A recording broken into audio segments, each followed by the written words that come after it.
Perkenalkan, nama saya Fitri. Saya mahasiswa dari Universitas Muhammadiyah Buton.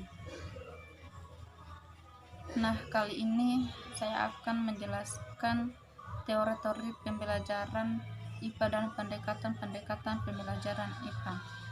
1. Teori Brunner.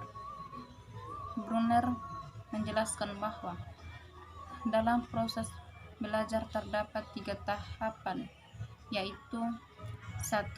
Tahapan informasi atau penerimaan materi. Dalam tahapan ini, seseorang siswa mendapatkan pengetahuan mengenai materi yang sedang dipelajari. Pengetahuan yang telah diperoleh ada yang baru dan ada yang berfungsi sebagai pertentangan dengan pengetahuan yang sudah dimiliki sebelumnya. 2. Tahap transformasi atau pengubahan materi. Tahap ini merupakan tahapan di mana pengetahuan yang telah diperoleh anak diubah menjadi bentuk yang abstrak atau konseptual. Hal ini sebagai upaya agar pengetahuan dapat dimanfaatkan untuk hal yang lebih luas. Dalam hal ini, bantuan guru sangatlah dibutuhkan. 3. Tahap evaluasi atau penilaian materi.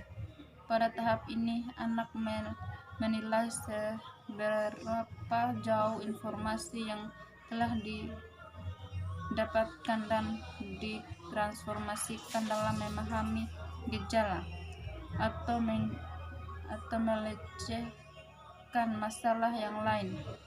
Tidak dijelaskan bagaimana cara evaluasinya, namun analog yang peristiwa retrieval sebagai respon atau stimulus yang sedang dihadap. Dari ketiga tahapan tersebut, lama tidaknya tergantung pada hasil yang diharapkan. Motivasi murid, minat, keinginan untuk mengetahui, dan dorongan anak untuk menemukan sendiri. 2. Ausubel. Menurut Ausubel, belajar dapat klasifikasikan ke dalam 2 dimensi. Dimensi pertama berhubungan dengan cara informasi atau materi pelajaran disajikan pada siswa melalui penerimaan atau penemuan. Dimensi kedua menyangkut cara bagaimana siswa dapat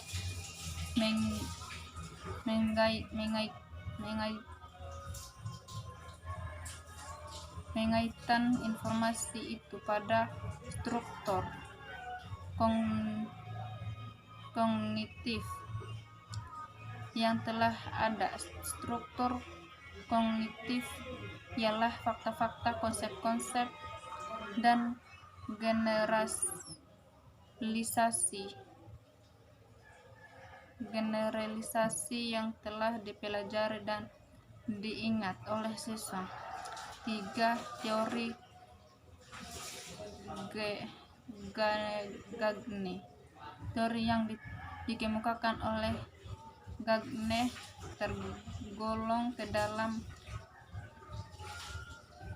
psikologi tingkah laku atau psikologi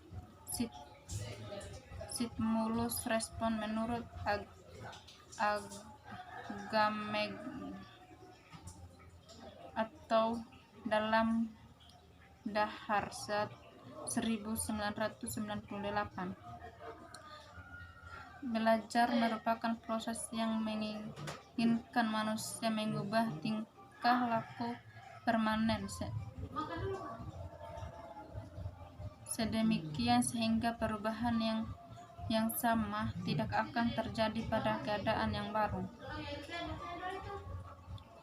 4. Teori Piaget atau teori perkembangan kognitif.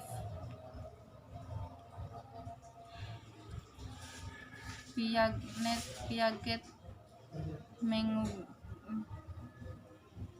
mengembangkan teori perkembangan kognitif yang cukup dominan selama beberapa dekade. Menurut J. Piaget, dasar dari belajar adalah aktivitas anak bila ia beraktivitas dengan lingkungan sosial dan lingkungan fisiknya.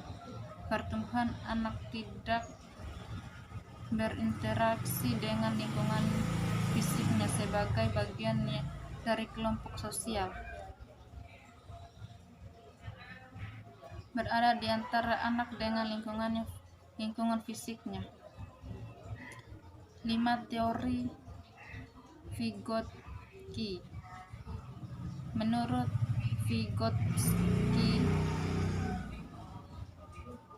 perolehan pengetahuan dan perkembangan kognitif seorang seturut dengan teori skelogenesis atau dimensi kesadaran sosial bersifat primer, sedangkan dimensi individualnya bersifat derivatif atau merupakan turunan dan bersifat sekunder.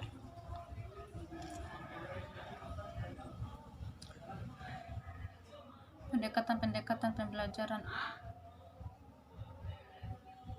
IPA. 1.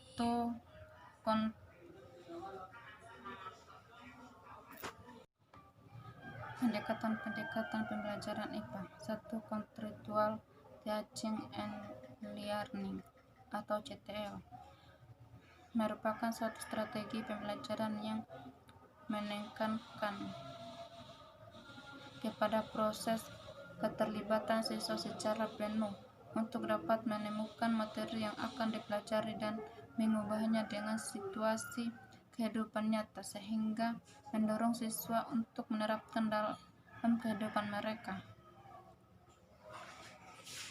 2. Pendekatan STM atau saling teknologi masyarakat adalah suatu usaha untuk menyajikan sains melalui pemanfaatan masalah-masalah dalam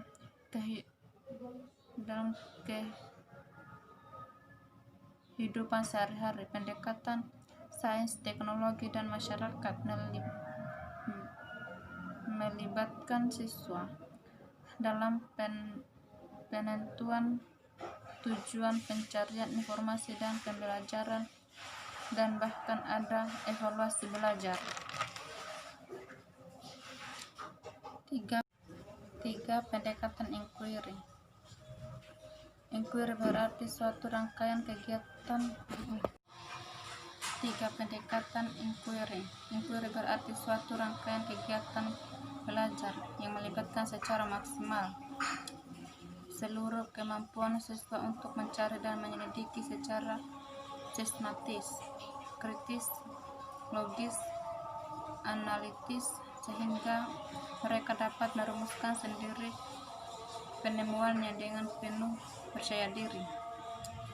Pembelajaran inquiry berorientasi pada keterlibatan siswa secara maksimal dalam proses kegiatan belajar, mengembangkan sikap percaya diri siswa tentang apa yang ditemukan dan dalam proses inquiry.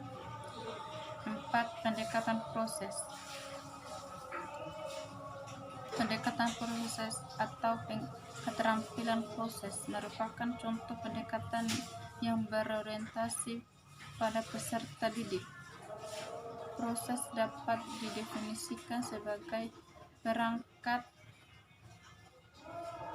keterampilan kompleks yang digunakan ilmuwan dalam melakukan penelitian ilmiah. Pendekatan keterampilan proses adalah pendekatan pembelajaran yang melakukan pada pembentukan keterampilan memperoleh pengetahuan kemudian mengkomunikasi perolehnya. Terima kasih. Sampai di sini. Assalamualaikum warahmatullahi wabarakatuh.